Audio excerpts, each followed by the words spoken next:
ក្របពេជ្រដែលក្លឹបមើលរំលងឲ្យទៅកាន់ក្រុមផ្សេងខ្ចីជើងពេលនេះកំពុងលេចធ្លោខ្លាំងទាំងក្លឹបនិងជម្រើសជាតិបងប្អូនយើងបាទកីឡាករបាទរ៉ាមូសបាទហុយឡាន់បាទពេលនេះកំពុងតែបាទឡើងជើងបាទខ្លាំងមែនទែនបាទមិនថាបាទទាំងនៅបាទណាប៉ូលីបាទឬក៏បាទទាំងនៅជម្រើសជាតិទេបាទដោយយប់មិញនេះបាទរូបគេក៏បានបាទសុទ្ធមកគ្រាប់បាទនៅក្នុងបាទជាជំនះបាទដែលបាទប្រទេសបាទដាណាម៉ាកបានឈ្នះប្រទេសក្រិចបងប្អូនយើងបាទ3បាទទល់នឹង1បាទនៅក្នុងវគ្គជម្រុះបាទនៃបាទពានរង្វាន់បាទ FIFA បាទ World Cup បងប្អូនយើង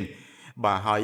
បាទពិតជាសរសើរបងយើងបាទនៅការបាទខំប្រឹងប្រែងបាទរបស់បាទរ៉ាមូហុយឡាន់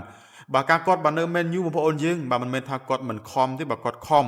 បាទគាត់ខំហ្នឹងគឺបាទចិត្តគាត់ហ្នឹងបាទក៏ស្រឡាញ់ក្លឹបដែរបងប្អូនយើងបាទប៉ុន្តែបាទនៅ Man U មកដូចជាមិនសូវជាបាទកាក់កបជាមួយ Man U បងប្អូនយើង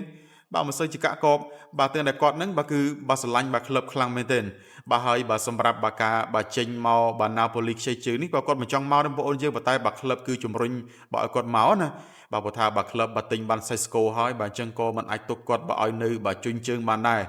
បាទហើយគាត់មកនេះគាត់មកទាំងបខំចិត្តទេបាទឥឡូវនេះមកបាទណាប៉ូលីកំពុងបាទតែបាទឡើងជើងបាទខ្លាំងមែនទែនបាទយ៉ាងណាបាទក៏បាទជូនពរសម្រាប់បាទគាត់បងប្អូនយើងបាទកីឡាករបាទរ៉ាមូហុយឡាន់ណាបាទឲ្យគាត់បាទប្រឹងប្រែងបាទដើម្បីមានឱកាសទៅមុខទៀតបងប្អូនយើងបាទអរគុណច្រើន